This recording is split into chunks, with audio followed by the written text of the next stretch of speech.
Baroque, the era that changed the perspective of beauty. Although it is a period that was not as prominent in our opinion, it proved itself to be the underdog, bridging the path from the classical to the romantic period. To date, no building in Europe epitomizes the Baroque movement more than the Louvre in Paris, which today houses one of the greatest art collections in Europe. Before we move on, we take a look at its origin. Baroque, derived from the ancient Portuguese word barroco or the Spanish word barroco. By definition, it refers to a pearl that is not round but of unpredictable and elaborate shape. But in informal usage, the word baroque can simply mean that something is elaborate, with many details. One cannot know of this period without having come across the name Caravaggio. Considered to be the most famous of the early Baroque artists, he started the movement focusing on the natural aesthetics and human forms, overall visualizing and giving the due respect for a realistic appearance. In Caravaggio's own words, it was important for an artist to imitate natural things well.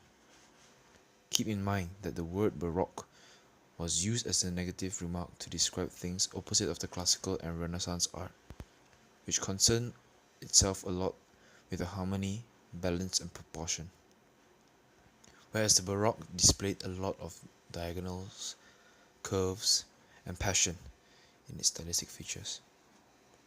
But to bring you back to its past, here's a look at its history. A majority of Baroque is religious based. In this case, it was the Catholic Church's response to Reformation. Prayer, meditation, and spirituality is known to be the core of Baroque art. A lot of its art is to overwhelm the senses of the spectators. Where Baroque appreciates the details in the art as a whole, although it in its lesser unrefined form. St. Peter's Basilica, known as one of the most iconic architecture example of the Christian art, it in itself is a product of the transition from Renaissance to Baroque. However, to an unbeliever of this faith, St. Peter may not be a familiar name. Who is St. Peter, one might ask? From the Bible, we know that Jesus had 12 disciples, and St. Peter was dubbed the Prince of the Apostles, being one who is the most beloved of Christ. Thus, the meaning St. Peter, because of his significance. But to understand why the basilica was built on top of his grave, long story short, Nero, the emperor who historically murdered and butchered his way on the imperial throne upon his quest for control. It drew him upon the path of tyranny, as one of his methods to obtaining control was to go against the Christians, before their recognition as a religion. Believers were murdered, executed, made an example of, and in the incident of a great fire, he caught Peter, the disciple of Christ. At his death, the only request that he made was not to be hung in the same manner as Christ, for he deemed himself unworthy. Hence, on that day on Vatican Hill, he hung upon the cross upside down. Even in the earliest days of the church, the symbolic importance of Peter's gravesite was recognized by the Christians of Rome. Many of his successors were buried nearby because of this significance, making the Vatican Hill one of Christianity's most desirable early graveyards. Shortly after Constantine's legalization of Christianity in the 4th century, the first church was constructed over the site, thus known also as St. Peter's Basilica. The basilica underwent a number of changes through various architects between two generations. I will only be explaining about the two significant changes made by two architects, Michelangelo and Carlo Maddino. Michelangelo took over the previous architect Sangalo the Younger, who is regarded as the principal designer of the largest part of the building, the dome, Although he did not do this willingly, he was forced on him by Pope Paul. Michelangelo wrote, and I quote, "I undertake this only for the love of God and in honor of the apostle." Michelangelo did not dismiss the designs of the previous architects but improved on it. Above all, Michelangelo recognized the essential quality of Bramante's original design, thus reverting to the Greek cross. Helen Gardner expresses it without destroying the centralizing features of Bramante's plan. Michelangelo, with a few strokes of the pen, converted its snowflake complexity into a massive, cohesive unity. Moving on to Carlo Medino, remembered as one of the fathers of Baroque architecture. His facades of Sant'Anna Susanna, St. Peter's Basilica, and San Andrea della Valle were the key importance in the revolution of the Italian Baroque. He was also known as the architect that made the most significant contribution since Michelangelo. The extension that Carlo Medino made was a long nave. This is where they met with the chancel and Michelangelo's huge centrally placed dome. Other than that, he cleaned up the basilica by demolishing the old residue of what the basilica was. To recognize another great artist slash architect is none other than Gian Lorenzo Bernini. He was known as the Italian sculptor and architect credited with creating the Baroque style of sculpture. Bernini was regarded as the greatest architect and sculptor of the Baroque period.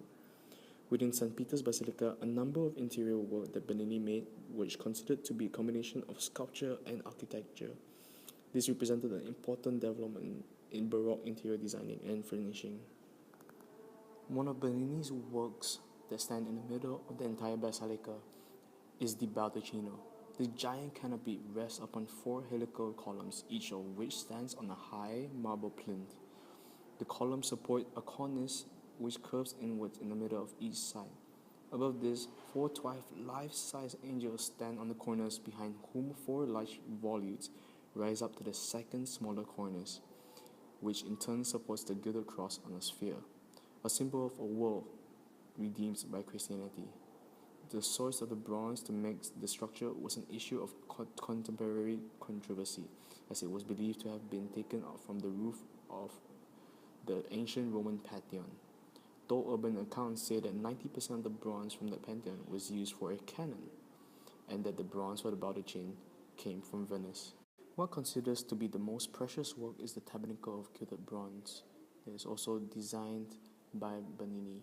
This tabernacle is located at the Chapel of Sacrament for whom that wish to pray in silence. Its charm is enhanced by the statues of 12 apostles on the cornice and Jesus on the miniature dome. It is encrusted with deep blue lapis lazuli, which stands out against a golden background, and is also flanked by two of the loveliest angels made of gilded bronze kneeling in reverent prayer. Behind the altar is an altarpiece painted in oils by Pietro da Cortana, which celebrates the Trinity, God the Father, the Son, and the Holy Spirit. Another famous work of Bernini's is the niches underneath the loggias of relics. These niches hold four colossal statues 10 meters in height. It is said that the physical biblical relics are placed under the statues, and the statues hold a connection with these relics. The first statue will be the statue of Saint Longinus. In the Bible, Saint Longinus was the Roman soldier who pierced Jesus on his side with the lance, the relic being the fragment of a lance. Thus, the statue of Saint Longinus is made. The next statue is Saint Helen. Saint Helen was the mother of Emperor Constantine. Near the Calvary in Jerusalem, she found parts of the true cross Jesus had carried. These fragments was later given to St. Peter's Basilica and placed in the pier of St. Helen. The next statue will be Saint Veronica. Saint Veronica was the woman who wiped the face of Jesus during the walk Jesus carried the cross on his back. The cloth she holds was said to show an imprint of the face of a bearded man. This cloth was believed to be Saint Veronica's veil. The last statue is the statue of Saint Andrews. Saint Andrews was the brother of Saint Peter and the first disciple called by Christ. Saint Andrew went to Greece to preach the gospel, and tradition has it that he was crucified on the form of an axe. The relic it represented was Saint Andrew's head. The head was brought to Venice by Thomas Palaiologos and was donated to Pius II during the year 1460. I do not know for certain if these relics are still placed near the statues, but there have been accounts that these relics are moved up and down for preservation purposes. Now, as for my part, I'll be talking about the optical illusion inside out of St. Peter's Basilica. Let's start from where Darren ended. The center of the building, surrounded by all the sculptures underneath the domes, the floorings were all natural marble floorings, and the illusion caused by the marble was the natural patterns from it, which somehow present some religious patterns for the basilica, like the picture has shown. And for the largest pictures of this page is an example. Can you see it? It's actually a pattern of a pope who used to work in the basilica. Then, at the roof of the building has the arts from Baroque, which are one of the optical illusion they used to call chiaroscuro.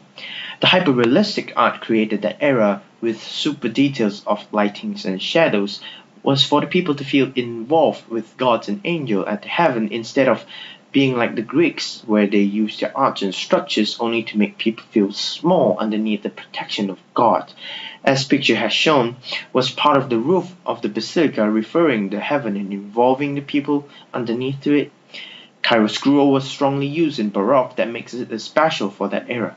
This picture of crucifixion of St. Peter's, you can see how intense the emotional is presented by the art. They also focus on painting the art which is at the moment of time presenting the energy of movement by using a lot of diagonals, intensifying the instabilities that they want to showcase to the people.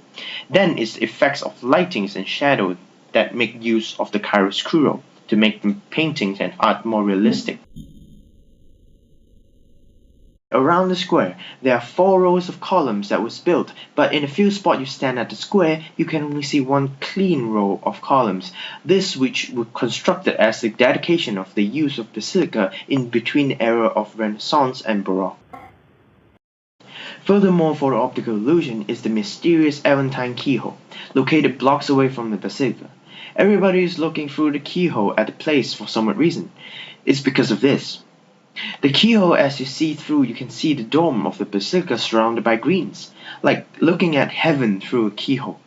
The mysterious part of it is that nobody really knows which one of them was built first. Either the building was there first, then only the basilica, or the other way around. Back to the location, let's talk about the part of the structure we have to focus on, which is the dome of St. Peter's Basilica. Starting from the top of the structure, you can see the lantern and the viewing deck. It's largely elaborated with Roman ornaments. The roof was laid over with herringbone patterns, and the windows are surrounded with Corinthian columns. Then, at the bottom, there's 4 piers crossing as a support of the dome, and we will make the model as to showcase the detail. For a conclusion, as a team, we think that the church, like the building itself, was to stand the test of time. The intricacy of architecture is so involving that can't just see Basilica as a place of inhabited with believer, but a place that manifests the belief itself. And it's also the cumulative result of mathematical and scientific revolution going back through decades, even centuries of history. The Basilica, its identity has just as much been created by its culture as it has created culture. It is the accumulation of medieval Europe, the love child of Greeks, Roman, and Renaissance architecture, as is the cathedral of aesthetics that express ancient religious and philosophical sentiments. It is Christian, but also echoing back to the Hellenistic and Greek era. Observing the basilica, we can see how far we have come from that part of historical life.